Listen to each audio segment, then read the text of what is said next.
Bien, vamos a comenzar esta sesión revisando rápidamente el ejercicio que había quedado pendiente de la clase pasada para que, bueno, confirmemos lo que ustedes hayan realizado para verificar que anduvieron por la ruta correcta. Bueno, recordemos que se trataba de un problema en el que tenemos dos objetos, uno de ellos ubicado de forma horizontal sobre una superficie y el otro objeto colgando con la ayuda de una cuerda. Y esta cuerda está atada al primer objeto que está en la superficie horizontal. Y nos pedían dos situaciones, que analizáramos dos situaciones. La primera, encontrar el valor mínimo de masa para que ese sistema se mantuviera en reposo. Y el segundo problema, el valor de masa para el primer objeto, la masa A, que lograra que el sistema sí se moviera, pero con velocidad constante. Bueno, la clase pasada comentamos cuál sería la forma del diagrama de cuerpo libre. Entonces, eso tendríamos. ¿Estamos en lo cierto? Sí, sí, profesor. ¿Ok? Así es. Vale. Bueno, donde esta fuerza que aquí está dibujada en color verde puede ser una fuerza de fricción estática para el inciso A y una fuerza de fricción cinética para el inciso B. Pero las fuerzas que están aquí dibujadas persisten independientemente de cuál situación estemos analizando. Ahora, lo siguiente es construir las tablas. Por ejemplo, para el objeto A tenemos la siguiente información.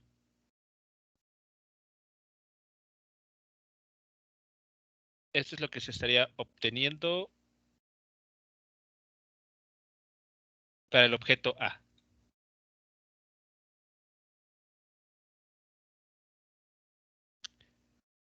¿Hasta aquí hay alguna pregunta sobre esas fuerzas y sus componentes, así como con las ecuaciones? No, profesor. No, ninguno, Todo bien. profe. Ok, vale. Entonces, eso es lo que estaría sucediendo para el objeto A.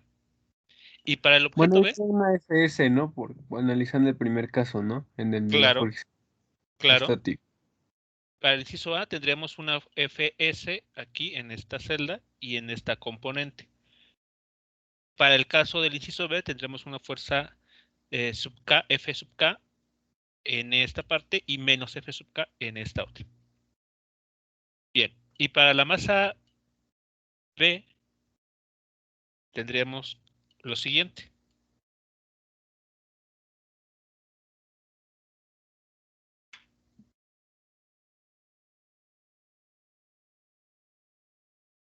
¿Todo hasta aquí es claro?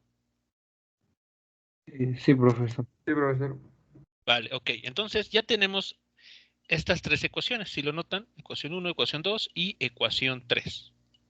Estas son las que nos van a permitir resolver cada uno de los incisos. Vamos a atacar el primero. Entonces, para el primer inciso, las ecuaciones que tenemos arriba se pueden expresar de la siguiente manera.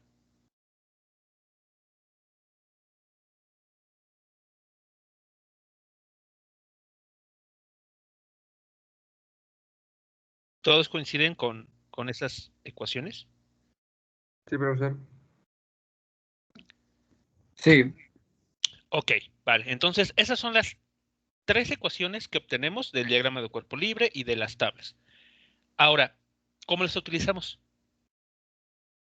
¿Qué habíamos Mm, dicho acerca de lo que tiene que pasar para el inciso A? pues el inciso A nos pide la masa mínima que debe tener el bloque para que se mantenga estático. O sea, antes de que alcance que el vector fuerza de fricción estática alcance su máximo. Exacto, antes de que se alcance la igualdad, correcto. ¿Y eso cómo se expresa? Eh, esa idea, ¿cómo se expresaría analíticamente? Que el movimiento que haya en X, la aceleración debe ser cero.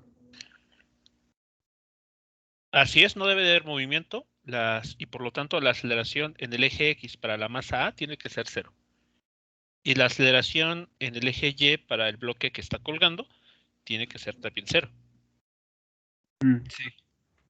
Pero ¿cómo incluimos la información de que estamos analizando no el vértice? Si recordamos la gráfica, tenemos un comportamiento lineal donde el movimiento no se realizaba. Después un vértice donde la fuerza de fricción alcanza el valor máximo y después baja un poquito y ya se convierte en fricción cinética. Entonces, ¿cómo a manera de una ecuación describimos que estamos en esta zona, en la zona lineal? Decíamos que la fuerza de fricción estática era menor o igual que la fuerza aplicada sobre el objeto, ¿no? No que la fuerza aplicada. La fuerza de fricción sí tiene, la fuerza de fricción estática sí es menor o igual, pero no a la fuerza aplicada. Mm, pues, bueno, en este caso igual la tensión. Ah, sí, sí, sí, sí, sí. Sí, La fuerza de fricción estática es menor o igual que el coeficiente de suficiente. fricción estática por el valor de la fuerza normal. Sí. Esa es la condición que se tiene que cumplir, ¿cierto? Sí, ¿Ok? Entonces, ¿qué podemos hacer a continuación? pues como no sabemos que puede ser menor, sería igual, ¿no? En este caso, podemos decir que sea igual. Si fuese estrictamente igual, estaríamos en el vértice. Ah, está, ya en el límite, ¿no? Exacto.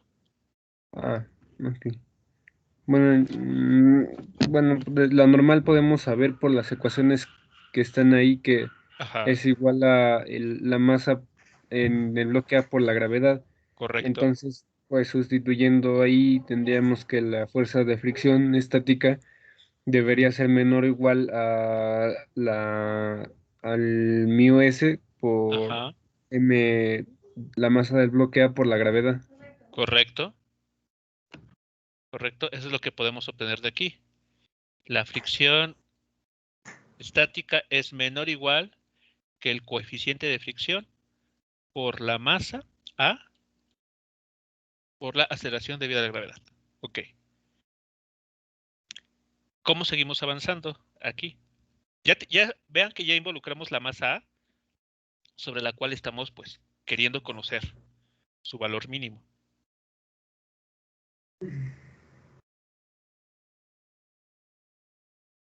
G, aunque el problema no lo menciona, ya sabemos cuánto vale. Y mu sub S, el problema menciona que vale 0.4. Pero tenemos información de este término, de la fuerza de fricción. Pues sí, también eso vale la tensión. Ok, muy bien. La fuerza de fricción vale la tensión.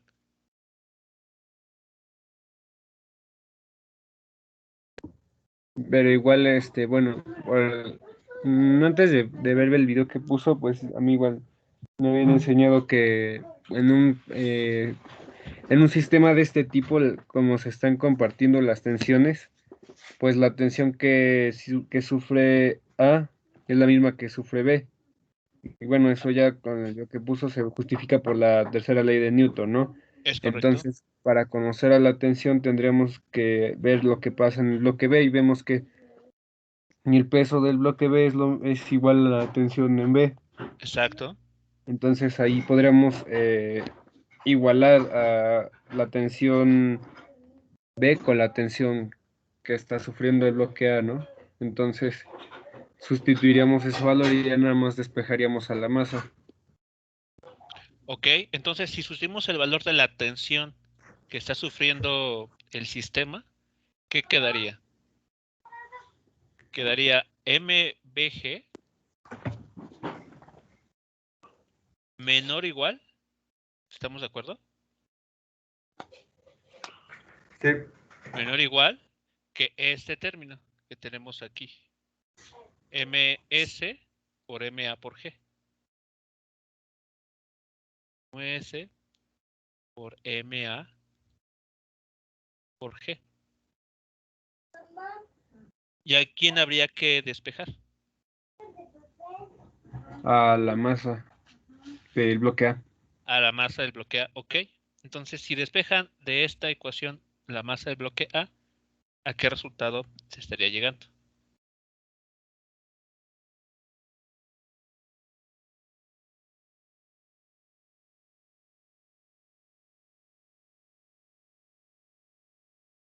Pues pasamos dividiendo la gravedad y se hace la unidad y entonces nada más nos queda Ajá. la masa en B dividiendo al coeficiente de fricción estático y nos queda que la masa en el bloque A debe ser mayor o igual que la masa Ajá. del bloque B entre su coeficiente, el coeficiente de fricción estática. Exactamente. Ese es el resultado que se llega.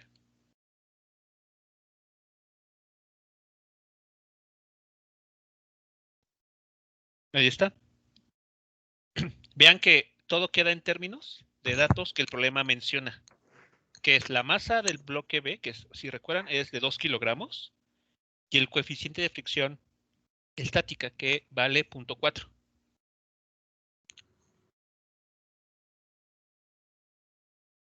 ¿Preguntas, comentarios hasta esta parte?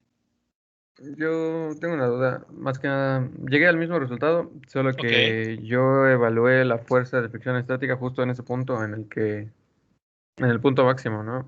Y obviamente interpreté los valores como debían de ser y llegué a la Ajá. misma expresión de que MA, solo que como le digo, yo hice la igualdad, no ocupé la desigualdad, o sea, MA es igual a la masa del objeto B sobre el coeficiente de fricción estática y lo interpreté como la masa para la cual la caja está a punto de moverse. O sea, si se cumple esa igualdad, la masa, si se le agrega pues, un gramo más, un gramo, se le quita un gramo menos, va a comenzar a moverse. Y si Así es. es mayor la masa, pues seguirá en reposo.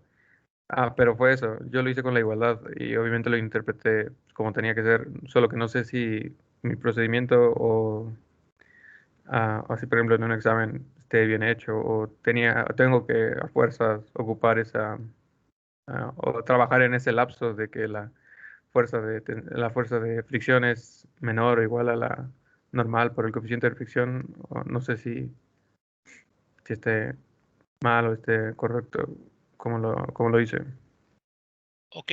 Mientras, suponiendo en una evaluación, Ujú, se indique esta parte de que qué está significando la igualdad, sí, ya sea que y bueno, y esto se indique dentro del texto, dentro de lo que se está desarrollando, no vería problema, porque sí, se está indicando qué significa esa igualdad, cuál es sí, la sí, sí. interpretación de ese ciclo.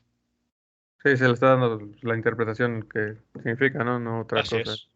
Sí, entonces creo que estoy bien, igual. Ok. Sí, no, Bien, será eso. Gracias. vale. ¿Sí de nada?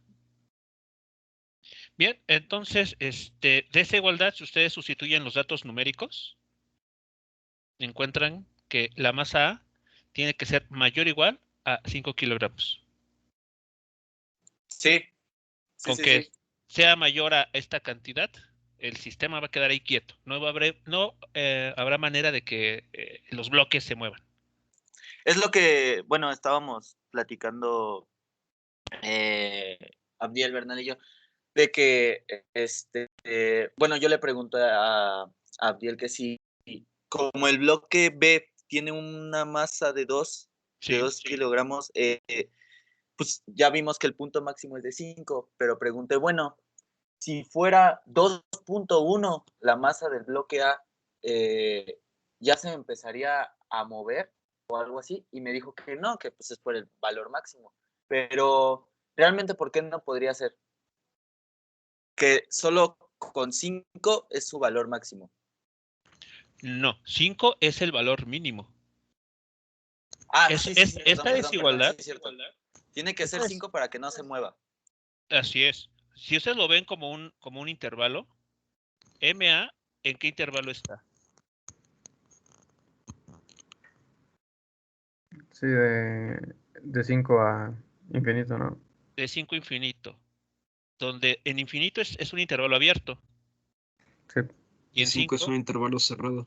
y es cerrado, en 5.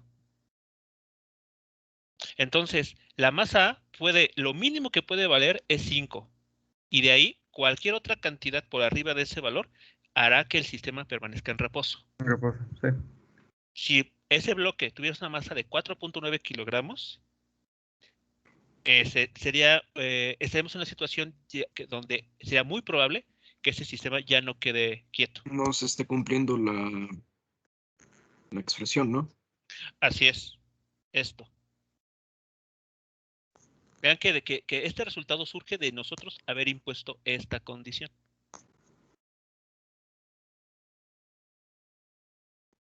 Sí. ¿Sí es claro entonces lo que estaría aquí pasando? Sí, profesor. ¿Vale? Bien, ahora. O sea que si se le ¿sí? quitara por lo menos 1 gramo, ¿sí se movería un poquito? ¿O no se consideran consideraciones? Sí, ya estaremos en una situación en la que es posible que la desigualdad ya sea una igualdad.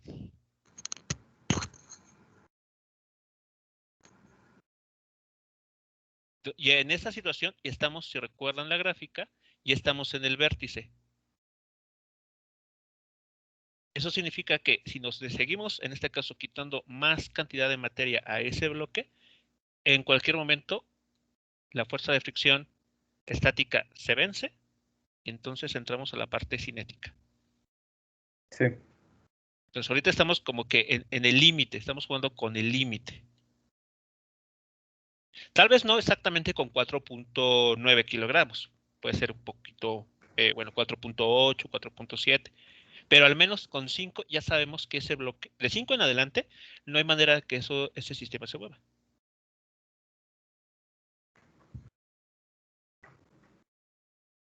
Con valores fuera de este intervalo, digamos que ya estaríamos ahí jugando justo en el vértice. Entonces, en cualquier momento, ese sistema se estaría desplazando. Ok, sí.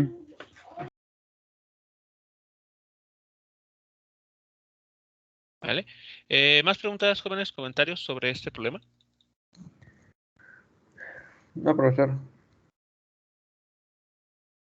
Muy bien. Ahora, ¿cómo se analiza el inciso B? Yo ahí tuve duda. Bueno, por lo que entiendo, la construcción de las mismas tablas donde hacemos el análisis de las fuerzas Ajá, queda bastante similar. sí, Lo único que cambia es que pues, la fuerza de fricción estática ya no es fuerza de fricción estática, es fuerza de fricción cinética. sí, Por lo tanto, quedarían ecuaciones o expresiones bastante similares, de que la tensión, por ejemplo, la tensión B será igual al peso de la caja B, la normal será igual al peso de la caja 1 y nada más la tensión A va a ser igual a la fuerza de fricción cinética. correcto.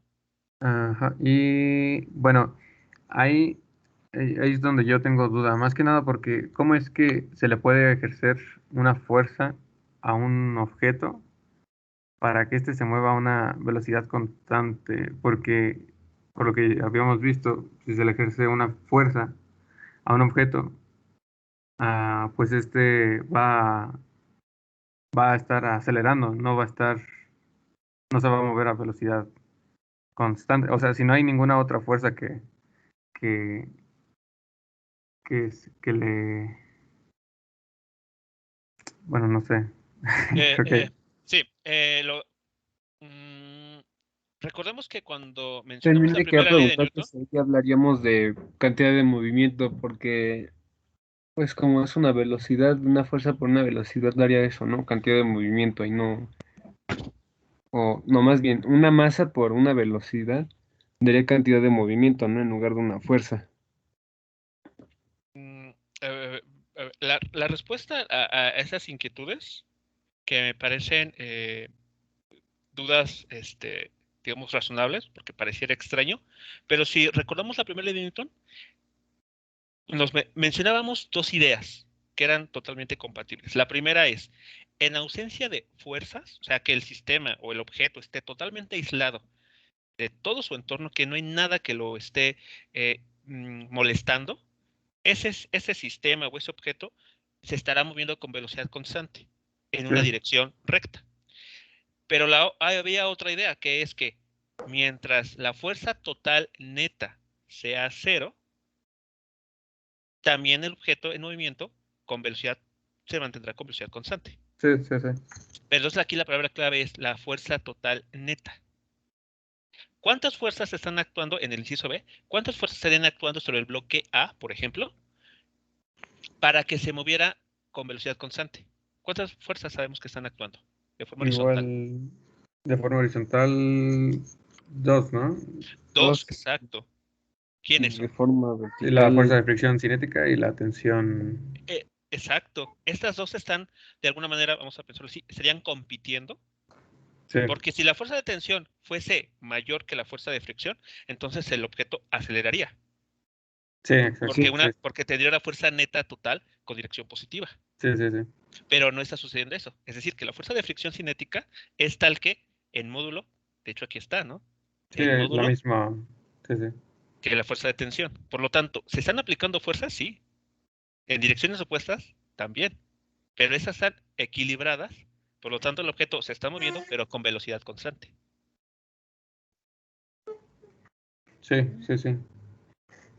Sí, o sea, cuando hacemos la construcción de estas expresiones, de estas tres expresiones, pues la misma tabla lo dice, ¿no? Que para que la aceleración en X sea igual a 0 y la aceleración en 0, la aceleración en Y sea igual a 0, se tienen que cumplir pues estas tres igualdades, que la fuerza de fricción cinética sea igual a la tensión sea igual bueno, al peso, a la masa del objeto B y la gravedad y la normal sea igual a la masa del objeto A por la gravedad. O sea, la misma construcción de la tabla nos dice que esto debe de pasar para que el objeto tenga aceleración igual a 0, ¿no? Así es.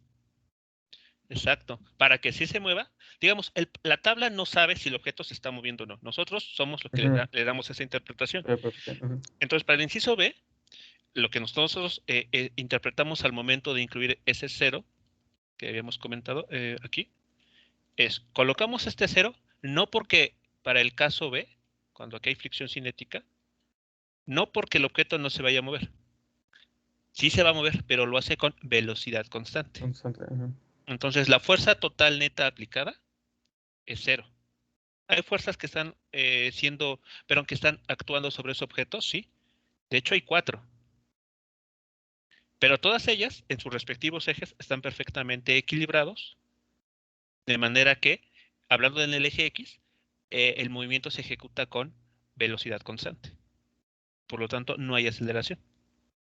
Y bueno, creo que, bueno, lo analicé y sí me sonaba un poco ridículo, pero literalmente tendríamos solamente que sustituir el valor, ¿no? Porque incluso si lo vemos matemáticamente, el valor del el coeficiente de fricción cinético es menor al coeficiente de fricción estático, ¿no? Entonces eso nos daría una masa más grande, pero yo Sí, pensé al revés, que tendría que ser mayor para que la masa se redujera y que empezara a moverse, ¿no? pero no, aquí cuidado porque la situación es ligeramente distinta, dado que, como se ha mencionado, el coeficiente de fricción estática es ligeramente mayor al coeficiente de fricción cinética. El problema menciona que uno vale 0.4 y el otro 0.3. Sí. Entonces, si esta cantidad, este coeficiente, tiene un menor valor, ¿qué pasa con este cociente? Es mayor. Es mayor, así es. Si esto disminuye, el cociente aumenta de valor. Por lo tanto, si para un objeto que está en movimiento, el piso o la mesa ejerce una menor resistencia, entonces es posible que con una mayor masa logremos, bueno, una mayor masa respecto al inciso A, logremos que el sistema se mueva, pero con velocidad constante. Sí. Entonces sí, solo sería sustituir los valores del coeficiente, porque eso hacía, o no. Sí, llegamos a una expresión bastante parecida. Exacto, la expresión a la que se llega es bastante parecida, excepto que aquí estamos involucrando la fuerza de fricción cinética con su respectivo coeficiente de fricción cinética. Sí, Y lo que les conduce es 6.6. Ajá.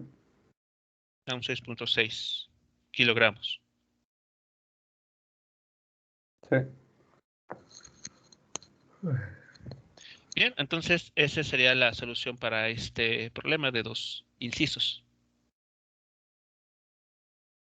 ¿Preguntas, comentarios, jóvenes, sobre algún otro aspecto de este problema? Ahora, No, ¿por profesor. qué sí es la igualdad? Ahora sí, porque es una igualdad y ya no una desigualdad. Es que así trabaja la fuerza de fricción cinética, ¿no? O sea, Sí, la fuerza de fricción cinética siempre es proporcional de manera directa a la fuerza normal. No se tiene la desigualdad. Porque si recordamos el comportamiento de la gráfica, aquí está fuerza de fricción versus la fuerza aplicada. Entonces, en esta primera región, donde tenemos un comportamiento lineal, por más, bueno, dentro de este rango de valores limitado por esta línea recta, ustedes pueden aplicar las fuerzas aquí y la fuerza de fricción actúa de forma lineal. Más aumenta la fuerza aplicada, también aumenta la fuerza de fricción estática. Entonces, se tiene esta parte. Fuerza de fricción estática tiene que ser menor que esto. Pero una vez que se llega al vértice, una vez que estamos en este vértice, la fuerza de fricción es una igualdad aquí, en esta ecuación. Y en lo sucesivo, cuando ya logramos poner en movimiento al objeto, esta igualdad se mantiene ya, pero ahora ya no con la fuerza de fricción estática, sino con la cinética. Y también con este coeficiente. Ya no es estática, sino cinética. Entonces, al aumentar la masa del bloque A, aumenta la fuerza de, bueno, aumenta la normal por ese coeficiente, entonces no se mantendría más estático, o sea, no sé, más bien no tendería más a no moverse, ¿Estamos en o, el inciso B? ujú, o es diferente, o sea, no nada que ver la primera, el primer coeficiente con el segundo. No, porque em, la resistencia que opone el objeto, perdón, la superficie sobre el objeto, ya es distinta. Ah, o sea, ya no estamos considerando que el mío S sea 0.4, o sea, ya es otro análisis, otro material sobre el que está recargado, por así decirlo. No, lo que pasa es de que en esta región lineal, el coeficiente vale 0.4. Sí,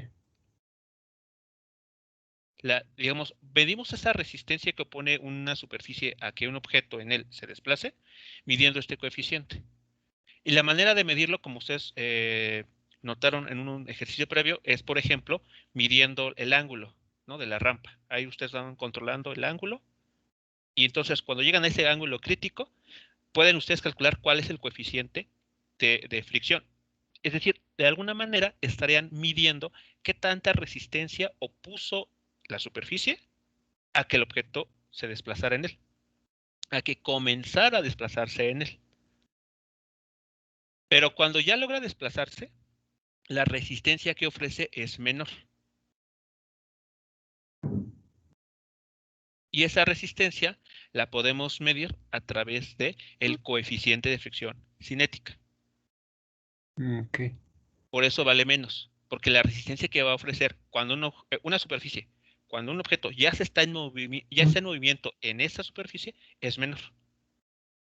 Entonces, en el segundo caso, igual la velocidad constante la podemos tomar como cero, ¿no? Porque, pues, a fin de cuentas. Sí, o sea, una velocidad constante igual a cero, pues sí, es para fines prácticos velocidad constante, cero. Sí, Una velocidad constante, cuando decimos velocidad constante, puede ser, por ejemplo, 2 metros sobre segundo, de manera indefinida. o 1.5 metros sobre segundo también de manera indefinida. Pero también es cierto que si tomamos el valor de 0 metros sobre segundo, también es una velocidad constante. Entonces es lo que pasaría en el caso B, o sea, analizándolo con ese aumento de masa. En el caso B, Sí, ¿cómo que pasaría? No entiendo bien la pregunta. es que sigo con lo de que si para que se quede estático el objeto del Pero, sistema. pero si estamos hablando del que el sistema esté estático, entonces es el caso A. Sí, Y en el caso B, los bloques sí se están moviendo, pero lo hacen con velocidad constante. ok. Es como, vas a armar el ejemplo, pero es como si cuando, se estuviese moviendo el bloque A en una superficie de hielo, por ejemplo. Ah, En ya. el sentido de que una vez que ese bloque se le imprime una cierta velocidad y se le suelta, va a mantener esa velocidad toda su Sí. existencia. En ese sentido es la analogía. Solamente hasta ahí. Porque en el inciso B sí hay fricción. Pero a lo que se refiere al problema cuando menciona que se mueven con velocidad constante, es que su velocidad no va a cambiar. Si esa Ok. mesa fuese pues infinita, ese bloque A avanzaría siempre con la misma velocidad. No importa en qué momento calculemos su velocidad, siempre va a tener el mismo valor. Ok, sí, ya lo entendí. Entonces. ¿Ok? Vale. Bien, jóvenes, ¿alguna otra pregunta antes de pasar al siguiente tema? No, profesor. ¿Ok? Vale, bueno, entonces, hasta este momento hemos analizado situaciones en las que la fuerza aplicada genera aceleración de manera que el objeto, ya sea que incremente su velocidad o que disminuya, pero no cambia la dirección. Vamos ahora a analizar el caso en el que una fuerza que se aplica sobre un objeto puede no cambiar el módulo de la velocidad, pero sí cambiar la dirección de movimiento. A ese tipo de movimiento lo vamos a llamar, o se le conoce como movimiento circular. Y lo que estaría pasando es esto. Consideremos un objeto que inicialmente se estaba moviendo en esta dirección, en la línea punteada de color azul. Entonces, de acuerdo a la primera ley de Newton, que es algo que también ahorita comentamos hace unos momentos, sabemos que ese objeto, que voy a poner por ejemplo aquí, ¿sí? Este punto en color amarillo, este objeto va a moverse en esta dirección con la misma velocidad de manera indefinida. Y así seguiría moviéndose, saliendo de la pantalla y avanzando en esa dirección, porque no hay ninguna fuerza total neta siendo aplicada sobre ese objeto. Pero ¿qué pasa cuando avanzando de esta manera, entra en una región o de repente se le aplica una fuerza que obliga a este objeto a cambiar su dirección? Es decir, que ahora sigue esta trayectoria de color amarillo. En esa situación, la fuerza responsable de este cambio en la dirección de movimiento se le conoce como fuerza centrípeta. Porque si nosotros aquí bueno, aquí yo estoy dibujando solamente una sección, pero esta sección forma parte de un círculo más grande.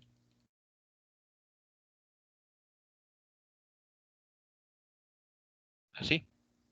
Que Y entonces es lo mismo que el radio, esa esa- fuerza de eh, centrique. la fuerza centrípeta está apuntando en la dirección del centro del círculo. O sea, siempre va a buscar el centro de la circunferencia. Claro, de manera gráfica, podemos ubicarla como si esta fuerza siempre tendida a lo largo del radio, del círculo. Si buscamos el radio del círculo, veremos que coincide con la dirección de la fuerza aplicada, así. Pero no es lo mismo, porque el radio es una cantidad que tiene unidades de longitud y la fuerza pues tiene dimensiones distintas. Pero gráficamente sí coinciden. O sea, la fuerza centrípeta la podemos dibujar a lo largo del radio de la circunferencia. Y eso tiene que ver con el hecho porque va a estar como fijo siempre el objeto hacia el radio. O sea, siempre va a estar, a menos que se aumente o se disminuya el radio, siempre va a estar como ligado, anclado a eso, ¿no? Así es. Si esta fuerza persiste, es decir, se mantiene por mucho tiempo, ¿qué es lo que va a lograr? Que el objeto en cuestión se mantenga girando, siguiendo una trayectoria circular, como orbitando, moviéndose así. Así va a estar, siempre. Si esa fuerza centrípeta que obliga a que el objeto se mantenga ahí girando desaparece, ¿hacia dónde se va a mover ese objeto? Pues se va a ir, ¿no? Va a desaparecer esa trayectoria circular y ya sea que se desfase hacia arriba o hacia abajo, ¿no? Depende de hasta dónde conserve su velocidad, ¿no? O su aceleración. Ok. Bueno, lo que sucede es que el objeto, cuando desaparece la fuerza esta centrípeta, que lo mantiene ahí como atado, el objeto siempre va a salir de manera tangencial a la trayectoria circular que estaba efectuando. Podemos poner como ejemplo una onda para que salga a disparar la piedra tiene que dar vueltas Sí. y cuando gana lo suficiente velocidad pues ya se suelta, ¿no? Y sale en trayectoria recta, por así decirlo. Sale en trayectoria recta, pero no sale así. Vean, o sea, ¿qué es lo que no sucede? Tenemos el objeto así rotando, y si la fuerza centrípeta que lo mantiene orbitando desaparece, esta piedra, si lo quieren pensar así, no sale, no se mueve así. No sale de esta manera, por ejemplo, hacia aquí o hacia arriba o en esta O sea, dirección. no funciona como si fuera una cuerda. Por ejemplo, ¿cómo se llama? Goliat versus David, de que La tenías onda, la Sí, siempre onda. su antera y le hacías sí, sí, eso es lo que sucede. O sea, digamos, la situación es esa. El movimiento circular es justamente, se puede ilustrar con una onda. Se tiene la piedra ahí rotando y cuando se quita la tensión en la cuerda, porque se suelta la cuerda, entonces lo que sucede es que el objeto, a lo que me refiero es que no sale disparado así, sino que sale disparado de forma tangencial a la curva que estaba orbitando. Ah, ok. Entonces, eso es lo que sucede con esa piedra, por ejemplo. Sale así disparada, siempre Y de como forma en el, tangencial. y como en el movimiento rectilíneo también el movimiento puede estar dado por una función, o sea, la aceleración puede depender del tiempo. Si es así, entonces no estaríamos en un movimiento circular. Podría ser, por ejemplo, un movimiento elíptico. Porque en un movimiento circular, bueno, el nombre, lo que aquí hace referencia es que la trayectoria va a ser siempre un círculo. Y en un círculo el radio es constante. Es decir, que sin importar en qué parte de la trayectoria se encuentre esta piedra, siempre va a estar a la misma distancia del centro de este punto. ¿Están de acuerdo? Sí, Entonces, eso es lo que estaría pasando. Pero, a ver, nuevamente la pregunta. la que había hecho. Ajá, sí, sí. Ah, que sí, pasaba con un movimiento recto, que la aceleración está dada como una función del tiempo que tengamos que Ajá. integrar para obtener la velocidad. Eso, Ah, pues, que no podría ser, ¿verdad? ok. Solo- Mm, vale. Aquí es un poco tramposa la respuesta. ¿Por qué? Voy a ejemplificar lo que va a suceder, pero con la velocidad. Vean, para la velocidad va a estar en función del tiempo. Aquí la velocidad va a estar ¿cómo decirlo? Sí va a estar dependiendo del tiempo. ¿Por qué? Vean, en esta posición, pensemos que aquí está la piedra esta. En esta posición, su vector velocidad tiene esta dirección, la que está aquí en este vector de color rojo. Pero en un instante después, cuando la piedra se ubique en esta posición, el vector velocidad ya no va a estar en esta dirección, sino va a tener esta otra.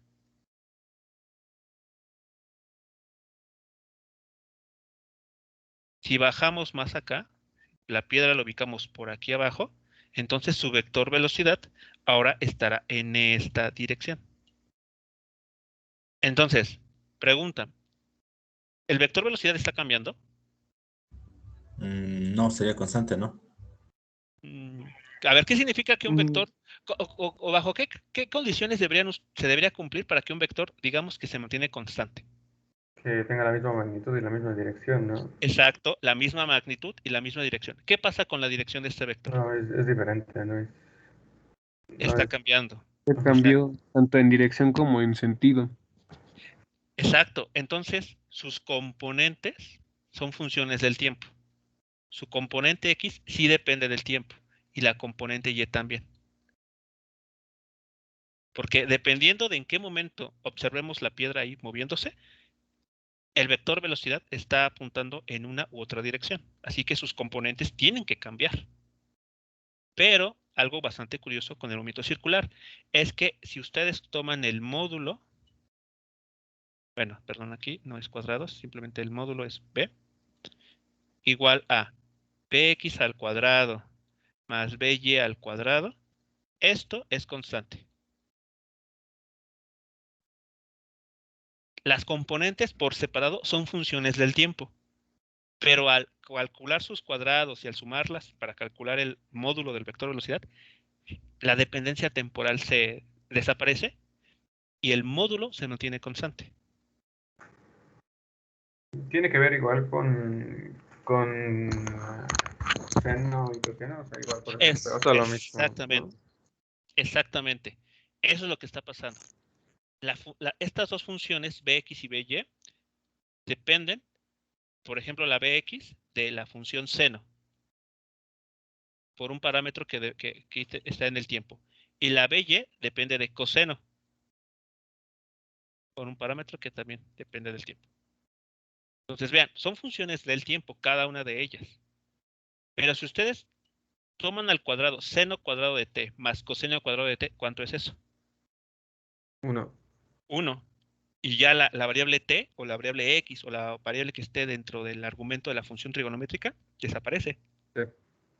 Es lo que está sucediendo aquí.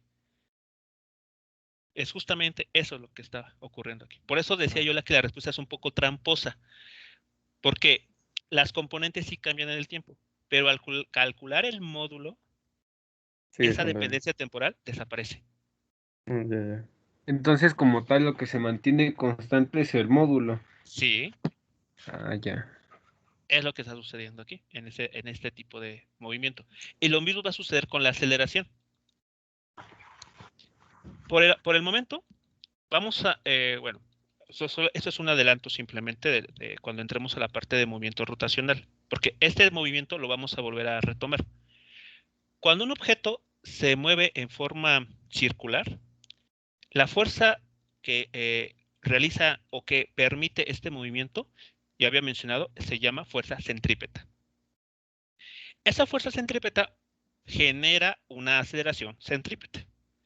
Esta aceleración siempre va a apuntar hacia el centro de la circunferencia. Porque recordemos la segunda ley de Newton, nos dice que la aceleración que se obtiene de aplicar una fuerza sobre un objeto siempre va a tener la dirección de la fuerza aplicada. Entonces, si la fuerza centrípeta apunta hacia el centro de la circunferencia, pues la aceleración centrípeta también va a apuntar hacia el centro de la circunferencia. ¿Sí vamos hasta aquí? ¿Todo claro? Sí. ¿Sí? Ahora, el adelanto que voy a hacer es el siguiente. La aceleración para un objeto que se está moviendo en forma circular tiene dos componentes. Una de ellas es la que vemos aquí, la aceleración centrípeta. Hay otra aceleración, hay otra, mejor dicho, componente. Hay otra componente que tiene esta dirección. Por lo tanto, la aceleración realmente apunta así. Si notan, se estaría formando un paralelogramo. ¿Una aceleración neta, se podría decir? O... No, porque es una siempre. No hay aceleración neta porque eso como que suena que hay varias que se suman y no. ¿Recuerdan el problema que vimos Sí, la clase anteriormente anterior, ¿no? Ajá. de un objeto al que se le aplica una fuerza así y después abajo? Sí. Y ahí comentamos que la aceleración es solamente una. Ah, Es, sí, es una aceleración, pero que cuando la descomponemos así, que estamos diciendo cuánta de esa aceleración está en el eje X, cuánta de esa aceleración está en el eje Y. Ya. Pero es una sola. Sí, sí. Es lo mismo aquí. Por el momento nos vamos a concentrar solamente en una de sus componentes. Digamos, ¿cuánta de esa aceleración está a lo largo del radio, de la entonces es circunferencia? una aceleración que se está moviendo en dos ejes. Exacto. Así es. Oh, Ya ya. viendo el movimiento, ya viendo el problema más completo, es lo que está sucediendo. Es una aceleración que se está moviendo, bueno, que tiene dos componentes, así que se estaría así moviendo en dos ejes. Solamente que para hacer esto simple, Y vamos pasaría a... lo mismo con la velocidad, o sea, a pesar de que vayan cambiando, bueno, como tal la que se está moviendo en Y, como parte del centro, no estaría cambiando más que en dirección, ¿no? a ver, nuevamente el comentario. Que puede pasar como esa aceleración como con la velocidad, o sea, se Ajá. mantiene constante y tiene que ver porque el módulo no cambia en magnitud, Ah, ok, sino que ok. solo están cambiándose las componentes. Sí, las componentes pueden estar cambiando en el tiempo, pero el módulo no. Ok. Es algo similar. Entonces, por ahora, solamente nos vamos a concentrar en esta componente, en la componente que va siempre al centro de la trayectoria circular. Cuando veamos o entremos ya al tema de movimiento rotacional, entonces es cuando ya traeremos a juego esa otra componente. Pero por ahora solamente les adelanto que vamos a ver la mitad de la historia. Por ahora.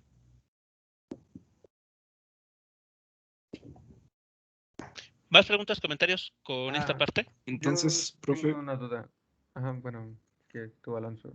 el vector AC se indica la aceleración que tiene, pero en fuerza centrípeta. Sí, Ah, ok. generada por la fuerza centrípeta. Esto se genera por la fuerza centrípeta. Sí, Ok, gracias. ¿sí, nada? Yo tengo una duda con respecto más que nada a la interpretación de la fuerza centrípeta. Me cuesta un Ajá. poco de trabajo entender por qué va hacia el centro del bueno, ajá, hacia el centro de la trayectoria circular, ¿no? Del círculo que se forma. Porque, pues digamos que yo tengo una piedra amarrada Ajá. a un lazo y la Sí, estoy girando, sí. pues hay una fuerza que va a hacer que la piedra salga volando hacia afuera, ¿no? Ok, ajá. Ajá, y la fuerza que yo interpreto como la que va hacia el centro del círculo, pues es la Ujú, fuerza, no sé, la tensión que hay en la sí. cuerda entre la piedra y mi mano, no sé. Así que eso es lo que me cuesta trabajo comprenderlo. ¿Por qué la fuerza centrípeta va hacia el centro? No. Ok, bueno, de hecho, la respuesta está la respuesta ya se dio en la misma formulación de la pregunta. A ver, en esta situación, se toma una cuerda, se ata una piedra y se hace girar. Sí, Vale. sí, Es Concentrémonos en que las fuerzas. creo que la fuerza centrífuga va a estar dada, en este caso, por la cuerda, ¿no? Esa va a ser donde va a estar dirigida ese vector, entre comillas. Pero como el movimiento rotacional, supongo que tiene eso que es una tangente, que es la línea azul, eh, como va en esa dirección, esa es la velocidad, ¿no? Entonces, por eso cada línea azul que está punteada Ajá. es la que es el, entre comillas, vector velocidad. Bueno, sí, no entre comillas, es el vector velocidad. Entonces, Sí, bueno, la línea azul estaría indicándonos en ese momento cuál es la dirección del vector velocidad Sí, en esa parte del círculo. Pero, ok, ahora, yo les había comentado que la fuerza centrífuga no existe. sí, La fuerza centrípeta sí, la fuerza centrífuga no. Entonces, a ver, imaginemos el problema que se acaba de comentar, de una piedra que está atada con una cuerda y se pone a girar. Entonces, vamos a imaginar la situación desde arriba. La mano de la persona está aquí en el centro. ¿De acuerdo? Es la que está sosteniendo la cuerda. sí. La cuerda, a su vez, bueno, sale de aquí, aquí está, y aquí, y en esta región está esa piedra o lo que sea que se va a lanzar. Ahí está. Si esta cuerda no estuviese y esta piedra se estuviese, bueno, tuviese una cierta velocidad, ¿hacia dónde se movería? Depende de dónde gire, ¿no? Porque puede que gire a favor o en contra del reloj. De las manecillas del No, reloj. pero me refiero a, imagina una situación donde sobre la piedra no se le aplica ninguna fuerza. No, pues estaría Pues estática, está ¿no? alrededor de la mano, ¿no? Por así decirlo. Por ejemplo, digamos, ¿Cómo? es la misma idea que aquí. Vean. Tenemos esta piedra de color azul que inicialmente se estaría moviendo así, siguiendo la línea de color amarillo. Sí, Mientras ninguna fuerza se le aplique a esa piedra de color azul, estaría siguiendo la trayectoria dada por la flecha amarilla. ¿De acuerdo? Así se estaría moviendo. Pero, ¿qué pasa cuando se le ata con la cuerda? La cuerda, voy a ponerlo de esta manera, como que la obliga, sí, de hecho la obliga, le dice a dónde vas, y la forza a que se quede a una determinada distancia del centro, o sea, digamos, donde está la mano. sí. Entonces, en un instante posterior, esta piedra va a querer siguiendo, va a tender a mantenerse en una línea recta por inercia. Pero la cuerda la obliga a que se siga manteniendo ahí. Más adelante tenemos otra vez la cuerda ahí que sigue atando a esa piedra. Y esta piedra busca la línea, seguir la línea recta. ¿Cuántas fuerzas están siendo aplicadas en cada uno de estos escenarios? Aquí, acá o por acá abajo. Pues solo una, ¿no? ¿Quién la está ejerciendo? La cuerda, ¿no? Ok, la cuerda. Exacto. El ancla que, bueno, pues sí, lo Exacto. vamos a llamar ancla. Se puede ver como un ancla, exacto. Que es la que mantiene esa piedra ahí girando, siguiendo la trayectoria circular. Entonces, la cuerda o la tensión en la cuerda juega el papel de la fuerza centrípeta. O sea, fuerza centrípeta, para este caso, es exactamente igual a la tensión en la cuerda.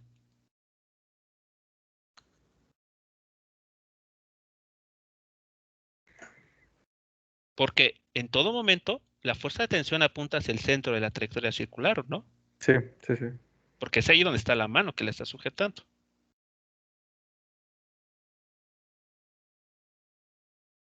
Ahora, ¿qué sucede cuando en algún momento esta cuerda se rompe o se suelta? Pues la piedra saldría disparada, como dijo, en forma tangente a la trayectoria que llevaba. Exactamente, saldría disparada de esta manera. Se moverá siguiendo esa trayectoria. Pero no es porque existe una fuerza que la obligue a mantener o que la obliga a dirigirse así, sino que es la propia inercia. En todo momento, esta piedra buscaba mantenerse en línea recta. Es lo que habíamos comentado que era la inercia, ¿no? La oposición de un objeto a cambiar su estado de movimiento. La piedra Entonces, siempre quise mantenerse de forma recta, moviéndose en una línea recta, pero se le obligó, vamos a decirlo así, se le obligó a mantenerse anclada en esa trayectoria circular. entonces también podría considerarse como una forma brusca de cambiarla de posición. La dirección de movimiento.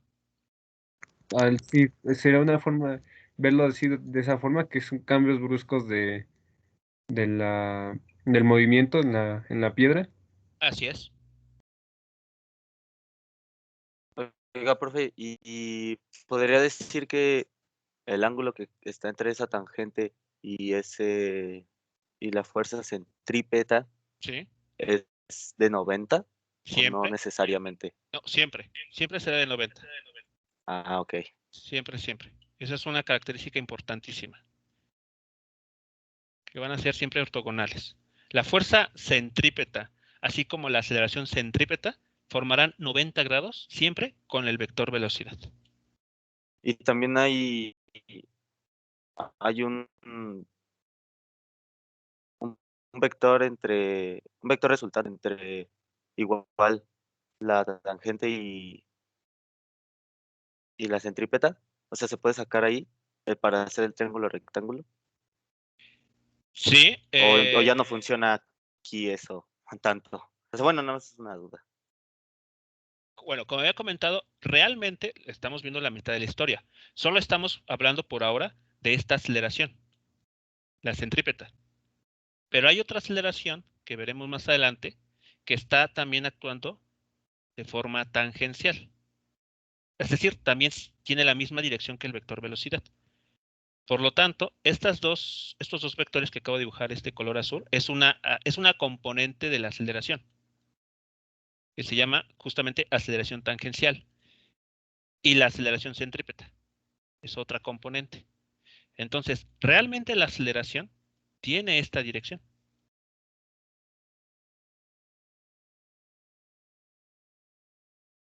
Esta flecha de color blanco realmente es la aceleración que experimenta el objeto. Pero por ahora solo nos vamos a concentrar en estudiar la componente que apunta hacia el centro de la trayectoria circular.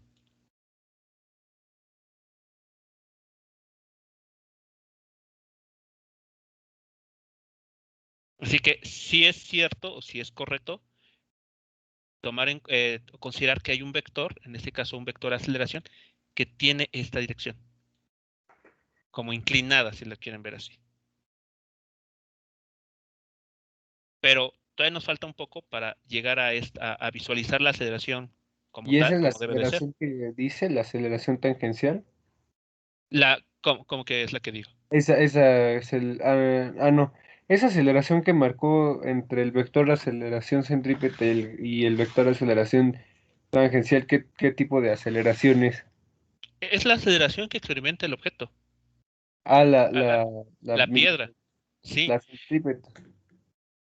A lo que me refiero es, ¿recuerdan ustedes un problema que vimos de una piedra que se le aplica una fuerza F1 y una fuerza F2? Sí, sí. Y ustedes recordarán que la aceleración resultó en este problema tener dos componentes. Sí. La ¿Sí? aceleración que genera la fuerza 1 y la aceleración que genera la fuerza 2. No, es la ¿No? aceleración que genera la resultante de estas fuerzas. Ah, ok, pero Es una esa única Es una aceleración. suma, ¿no? tiene sus propias componentes. Sí, esa aceleración, que es una nada más, tiene sus dos componentes. Y esas dos componentes es su suma, ¿no? Y estas dos componentes se ocupan para encontrar el módulo de de esa aceleración o su dirección. Oh, ya. ¿Vale? Ahora, estas componentes las podemos interpretar como qué tanto de la aceleración está en el eje X y qué tanto de esta aceleración descansa en el eje Y. Pero es una sola aceleración. No es que existan dos. Es como, por ejemplo, quien tiene dos nombres. Cuando una persona tiene dos nombres y se le llama por los dos nombres, hacen referencia a la misma persona, al mismo sujeto. Pero si en alguna ocasión se le llama por un nombre o por el otro, no se está hablando de personas distintas. ¿Sí están de acuerdo? Se habla de de la misma persona. Sí. ¿Ok? Es lo Entonces, mismo aquí. son las componentes de los vectores, sus dos Pero nombres. más que los dos nombres, es cuánto de ese mismo vector está en el eje X y cuánto de ese mismo vector está en el eje Y. Ah, ok. Sí, ah, sí. ¿Ok? Ahora, Sí, se fragmentan, ¿no? Por así decirlo. vale. Ok. Vamos. Me parece perfecto ponerlo de esa manera, pero es el mismo vector.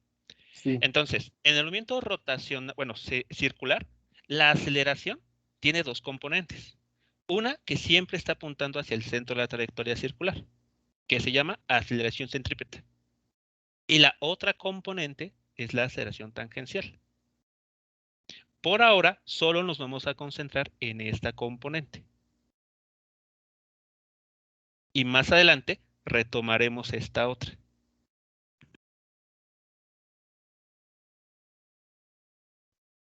¿Sí? ¿Ahora sí es claro? Sí, profe. Pues debido a que un movimiento en dos ejes se va a generar una aceleración y vamos a estudiar las componentes de esa aceleración que se produce. Así es. Y ya. Ok. Sí, la aceleración tiene dos componentes, pero para facilitar el estudio de este tipo de problemas, por ahora solo nos concentraremos en una de esas componentes. ¿Vale? ¿Más preguntas, comentarios antes de pasar a lo siguiente? No, profesor, todo bien. Ok, vale. Bueno, entonces, una vez hecho estas aclaraciones, tenemos los siguientes resultados. Entonces, como les comentaba, para mantener ese objeto ahí anclado, para que esté siempre viajando en una trayectoria circular, la fuerza siempre tiene que estar dirigida hacia el centro de la trayectoria. Siempre. Para mantener, para poder forzar a la partícula a mantenerse en esta trayectoria circular. En una onda, ¿quién es la fuerza responsable de mantener a esa piedra rotando? Pues es la cuerda, a través de una fuerza de tensión. La propia onda, ¿no? Entonces la tensión juega el papel de una fuerza centrípeta. No es que exista, bueno, no es que hablemos de una fuerza nueva, simplemente estamos haciendo como que la aclaración de que si sobre un objeto se le aplica una tensión y esa tensión hace que el objeto se mueva en forma circular, entonces la tensión también se le puede considerar como una fuerza centrípeta. ¿Vale? Entonces, bueno. Y centrípeta significa que siempre va hacia el centro o que busca el centro. Es lo que significa centrípeta. Entonces, esa fuerza siempre va a estar apuntando hacia el interior de la trayectoria circular. No importa en qué punto de la trayectoria se encuentra el objeto. La fuerza siempre va a estar apuntando hacia el centro. Bien, ahora, resulta que el módulo de la aceleración centrípeta va a ir como el cuadrado de la velocidad entre el radio y la circunferencia. Habíamos comentado que este valor, el módulo, es una constante. No las componentes del vector velocidad. Ya vimos que esas van a estar cambiando en el tiempo. Pero al elevarlas al cuadrado y al sumarlas, la dependencia temporal desaparece. Entonces el módulo se vuelve constante y podemos emplearlo junto con el radio de la circunferencia para conocer cuánto vale la aceleración centrípeta. Y en cuanto a dimensiones, pues eso está bien, ¿no? Porque el radio al ser longitud se va a hacer la unidad, bueno, va a dividir a 1 Ajá, y ya nos queda metros sobre segundos al cuadrado, ¿no? exactamente. Esa expresión es dimensionalmente correcta. Esta operación les regresa a ustedes una cantidad que tiene dimensiones de aceleración. Algo también importante a recalcar es que hay ocasiones en la literatura que a la aceleración centrípeta también se le conoce como aceleración radial. Este comentario es importante hacerlo para que no se lleguen a confundir y pensar que es otro tipo de aceleración. Es la misma. Aceleración centrípeta o aceleración radial es exactamente la misma. Bien.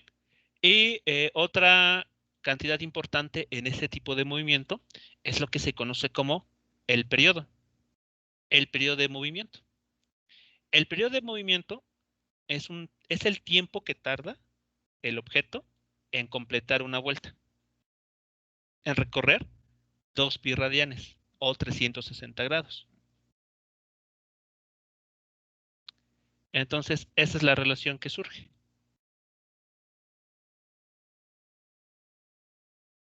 El objeto se está moviendo con una cierta velocidad. Y después de un tiempo igual al periodo, ha recorrido 2 pi por r. ¿Recuerdan qué es esto? 2 pi r.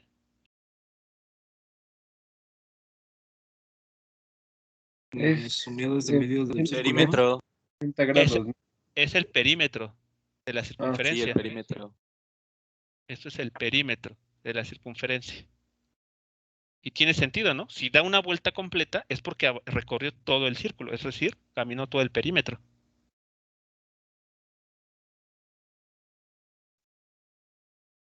Y por lo tanto el periodo se puede calcular de esta manera. 2pi veces el radio del círculo entre la velocidad con la que se mueva ese objeto.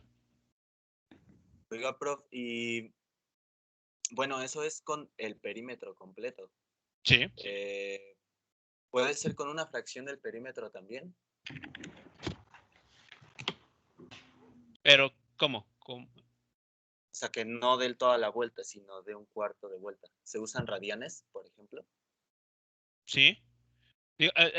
Digamos, la cantidad llamada periodo se define considerando una vuelta completa. Y si lo que se está interesado en calcular solamente la mitad del recorrido, pues entonces sería le toma la mitad del periodo. Y, por ejemplo, sería velocidad por el tiempo entre 2. Si Igual a hablamos 2 pi radio. Sí, porque si entonces dividimos aquí entre 2, también dividimos entre 2 esto.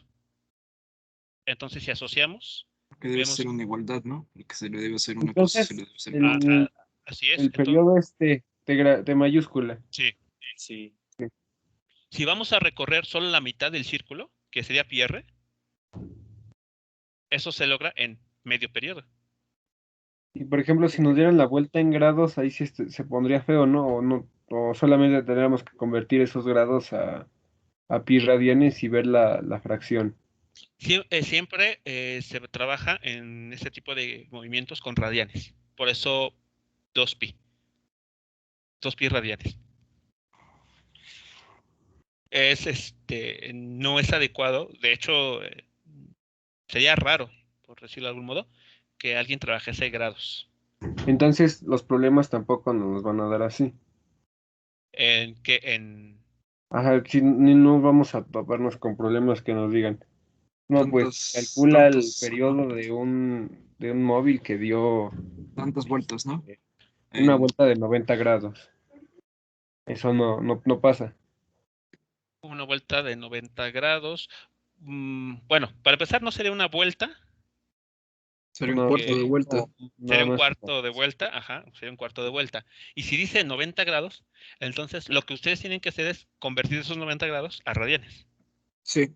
O sea, sí les pueden decir cosas así. O sea, sí puede venir formulado un problema de esta manera, con 90 grados.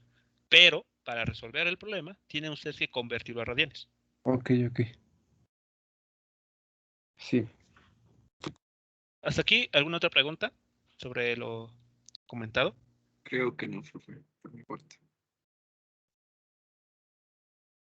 Ok, vale. Entonces, viene la aclaración, bueno, retomamos, mejor dicho, lo que anteriormente se había comentado, que es que no existe la llamada fuerza centrífuga.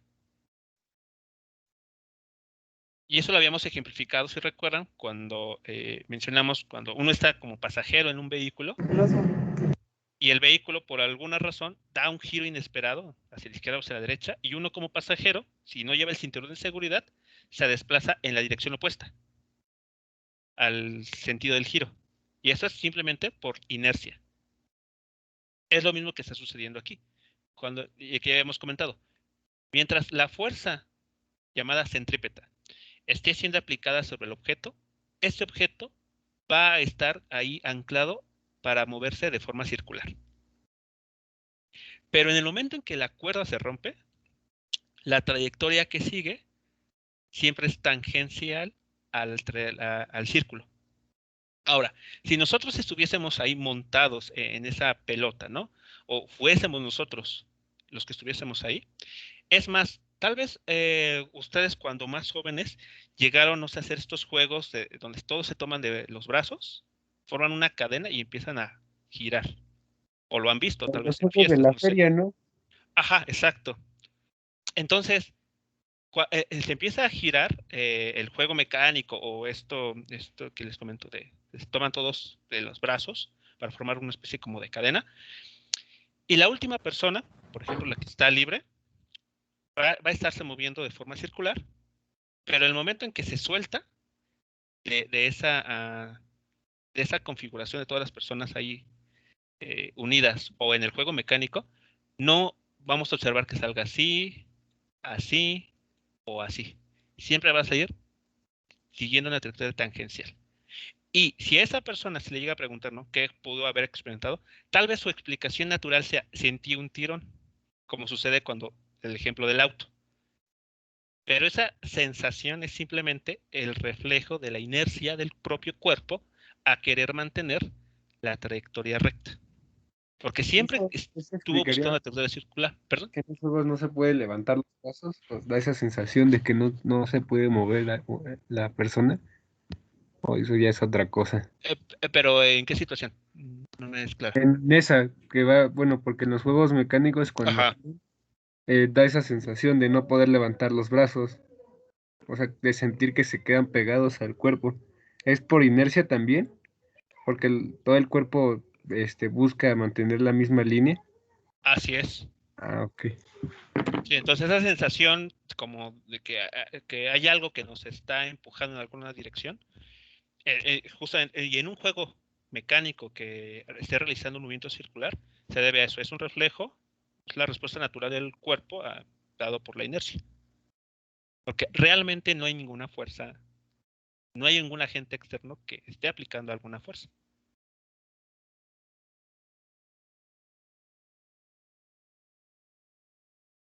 Ah, sí, sí, ya. Creo que con esos ejemplos de la vida cotidiana es más claro, ¿no? No sé si les pasa a los demás. Así es, entonces, bueno, ese es otro ejemplo de la, ¿cómo se llama?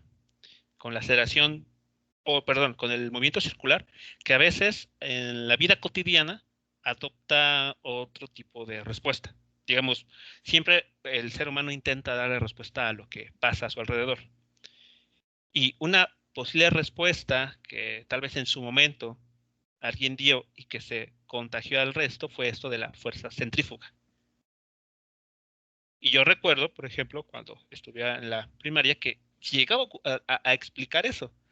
Cuando pasa que estamos en un movimiento circular y con el ejemplo del auto y sentimos que nos movemos en la dirección opuesta al sentido del giro, es por la llamada fuerza centrífuga. O incluso se da el ejemplo de tener justamente esta piedra o un planeta, por ejemplo, podría suceder también, ¿no? El sistema solar, tenemos aquí en el centro del Sol y tenemos los planetas girando, orbitando, y si el Sol desapareciera, ¿qué es lo que sucede? Algunos podrían argumentar, ¿no? Bueno, se presenta la fuerza centrífuga que hace que los planetas se alejen de la trayectoria que tenían hace un momento cuando se encontraba el Sol. Pero analizando y pensando más al respecto, pues notamos que no existe tal cual esa fuerza llamada centrífuga. Es una fuerza que incluso podemos llamar que se llama ficticia, porque como tal no existe, pero es nuestro cuerpo, nuestros sentidos que tratan de explicar qué es lo que está Y sucediendo. entonces, ¿quién la puso? ¿Quién le dio ese nombre a algo que no existe? Yo también la recuerdo mucho en prepa. Pues como les comentaba,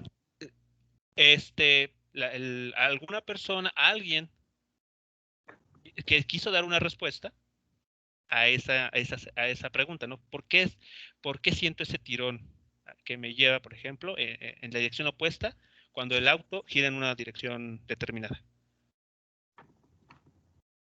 Pero a veces son respuestas que ocurren en el momento, que no se piensan o que no se les medita el tiempo suficiente y se queda esa creencia. ¿Es la Bueno, fuerza G ah, o es otra ¿Perdón? cosa? Si es la fuerza G o eso es otra cosa. Pero no entiendo. O sea, con la fuerza centrífuga, perdón, sí, la fuerza centrífuga, de hecho, para empezar el nombre le queda mal porque no es una fuerza. No existe. Es algo, nomás una sensación. Es una sensación generada por la propia inercia del cuerpo. Ahí también pasa, por ejemplo, cuando vas a bajar un puente, en el coche, y eso así, ¿no? Esa sensación es también fuerza centrífuga. A ver si pudiéramos ahondar más ahí, cómo bajar un puente. En coche, por ejemplo. Cuando pasas muy rápido, ¿no? Ajá, cuando vas muy rápido. Ok, ajá. Y o te metes a un túnel. Pero hay un desnivel entonces. Ajá, hay desnivel, sí. Ok. Eso puede ser fuerza centrífuga, entonces. Tal vez la explicación podría atribuirse a la fuerza centrífuga, pero como ya vimos, la fuerza centrífuga no existe. Entonces, lo correcto, la explicación correcta, ¿cuál sería? Bueno, si tenemos ese auto que va en una vía y de repente hay un desnivel ahí y va a una velocidad alta, entonces los pasajeros en su interior, voy a poner mejor así, están viajando en esta dirección, están siguiendo la trayectoria del auto. Que voy a exagerar. Entonces, el cuerpo tendería a mantener esta dirección. Así se tendería, por inercia. Pero, pues, pero vemos que el movimiento es realmente, bueno, que se ejecuta es hacia abajo. Entonces, es lo que, esa sensación se explica nuevamente por la inercia. Ejecutamos esa sensación, ese tirón, porque nuestro cuerpo intentaba, mejor dicho, mantener una cierta dirección. entonces al final de cuentas sigue siendo una fuerza centrípeta, ¿no? Porque, digamos, en dado hay un punto en el puente donde sigue, bueno, se genera una curva y es donde ya se va de forma tangencial. A ver, otra vez. Tenemos esta situación, la que tenemos aquí mostrada, pero... Ajá, es que, bueno, por ejemplo, en un puente, pues Ajá, llega un punto donde hay una curva, o sea, al momento de bajar, digamos, para ajá. que se genere esa curva. Entonces ahí mismo es donde ya se generaría la fuerza centrípeta, ¿no? La fuerza centrípeta. Ok. Vale. Mientras está esta fuerza recordemos que aquí siempre está presente la fuerza peso o la fuerza de gravedad. Entonces, esta fuerza, durante este recorrido, podría jugar el papel de una fuerza centrípeta, porque nos obliga a mantener la trayectoria circular. Momentáneamente, solamente en esta región.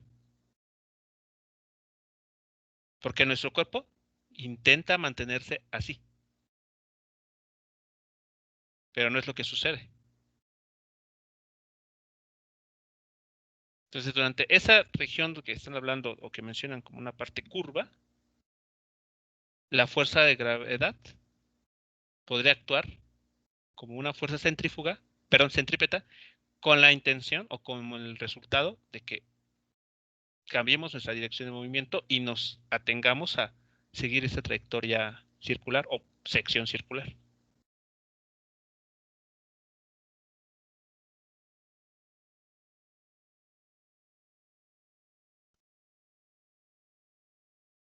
¿Sí es claro eso que comenta? Sí, profe. Ok, vale, muy bien. Entonces, bueno, la siguiente clase comenzaríamos a ver algunos problemas donde se involucra este tipo de movimiento. Entonces, lo importante aquí son estas consideraciones generales que vimos el día de hoy. En un viento circular, las fuerzas, o la fuerza, mejor dicho, neta que obliga a que un objeto se mantenga en una trayectoria circular, es una que siempre está apuntando hacia el centro de la propia trayectoria circular. Como resultado de esto, las componentes del vector velocidad estarán cambiando, pero no su módulo. Y la aceleración Entonces centrípeta, siempre va a haber algo que lo ate, o por ejemplo, no sé, se me ocurre que se puedan acomodar ventiladores o sopladores de viento de forma que hagan girar un móvil en forma circular, pero ahí pues no hay algo que lo esté atando. pero es el mismo viento. Entonces ya ahí la fuerza que lo ejerce sería el viento, y el radio lo único que nos serviría sería como para ver la distancia que... Ajá. Ok. Sí, porque pensemos, un objeto así, de buenas a primeras, que se está moviendo en línea recta, de buenas a primeras no va a ser una trayectoria curva. Tiene que No. haber algo que lo obliga. Ya puede ser La una fuerza cuerda, que por está presente ahí ejemplo. pues son los ventiladores o lo que esté haciendo el viento. Exactamente. La interacción en ese ejemplo ocurre con el viento, pero ese viento no es, vamos a decirlo así, tiene un grado de, bueno, está dirigido de alguna manera para obligar a que el objeto el avión, se mantenga en una trayectoria cerrada, por ejemplo. O sea, los ventiladores no se colocan así, como se nos ocurra, ¿no? Tienen que dirigirse de tal manera que logren que el objeto se mueva en la trayectoria que uno pues quisiera. Menos así. Igual ¿Vale? depende de la fuerza que tenga. Sí, de la rapidez con la que se muevan las aspas del ventilador, la dirección en la que sople el viento. Entonces, todo eso genera una interacción, un conjunto de fuerzas tales que la suma de todas esas fuerzas hacen que el objeto se mantenga en una trayectoria circular. Sí, también. Como por ejemplo una pluma, puede andar flotando así, girando sobre su propio eje. Oiga, profe, ¿Sí? entonces un ejemplo también podría ser un ferrocarril que sigue unas vías para dar una curva y que no lo permiten salirse de de la trayectoria. Igual le podría entrar en una fuerza centrípeta. Así es. Sí. En ese caso, la fuerza centrípeta está con con las ruedas Ajá. y las vías. Y igual la aceleración iría hacia el centro. Bueno, Así es. una componente, ¿no? Sí, solamente la componente que vamos a estudiar, que es la componente centrípeta, Ujú. apunta hacia el centro de esa sección circular. Vale, profe. Gracias. De hecho, la clase de mañana, sí, que es la siguiente que tenemos, abordaremos dos casos. Y en particular, el segundo problema que abordaremos tiene que ver con el peralte o la inclinación que tienen, si lo han notado, las pistas de carreras profesionales. Sí. Sí.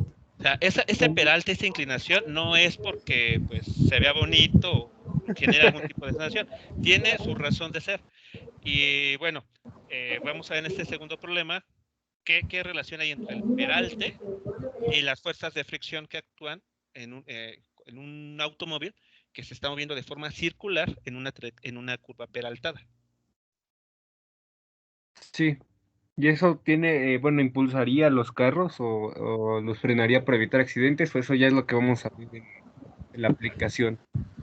Ok, eso es para que, el peralte está relacionado con la fricción para evitar justamente accidentes, para que se pueda tomar la curva con seguridad. Se refiere a la curva, por ejemplo, la verdad yo no he visto bien una carrera, pero por ejemplo, y a ver si no es, no sé, una broma, pero en la de Cars, cuando el Rayo McQueen iba por la pista, el peralte se refiere a esa curva como rampa que va hacia arriba, Sí. hacia acá, hacia la malla Exacto. Cuando si ustedes, Ajá. en esta película o en estos eventos que luego se realizan, si pudiéramos ver la pista de lado, veríamos que va así. Y aquí está el auto moviéndose de forma circular. Sí. Entonces, digamos, aquí está el centro de la pista pero la curva no es plana, bueno, perdón, la pista no es plana, sino tiene una cierta inclinación. Como Sí. un bol, ¿no? Un bol. Exacto. Entonces, esa inclinación está relacionada con, bueno, como veremos adelante, la construcción de este tipo de curvas así inclinadas tiene que tomar en cuenta a qué velocidades se van a tomar esas curvas. Porque por esa razón los autos tienen que ir a altas velocidades para poder tomar esas curvas sin problema. Porque si van a una velocidad menor, seguramente Pues tendrán la un inercia accidente. los va a hacer que se mantengan en línea recta y puede causar un accidente, ¿no? Exacto. De hecho, investigué rápido acá sobre el peralte, profe, y dice que es un elemento de seguridad vial y que las Exacto. fuerzas que actúan al momento de realizar la curva harían que pues el carro fuera en línea recta y que con el peralte se contrarrestan estas fuerzas para poder dar la curva. Exactamente. Este peralte favorece la fuerza de fricción, perdón, centrípeta, que obliga a que el objeto se mantenga en esa curva. Ok, sí. ¿Vale? Bien, jóvenes, pues entonces esto lo probamos el día de mañana. Claro. ¿Alguna pregunta o comentario sobre lo No, que vimos el día de hoy? ninguno, profe. Sí, todo bien. Entonces mañana seguiremos nada más con lo de la componente de aceleración en lo del... Centrípeta. Ajá. Sí, Solamente la eso, sí. aceleración centrípeta. Vale. Bien, jóvenes, pues bueno, nos escuchamos entonces el día de mañana. Que Sí, profe. tengan excelente yo tarde. tengo una duda antes ¿Sí? de irnos. Es sobre el programa de Python, del ¿Sí? primero de los profesores. No habría problema en que las componentes, bueno, lo voy a hacer como para que el usuario ingrese por separado la componente X Sí. y la componente Y.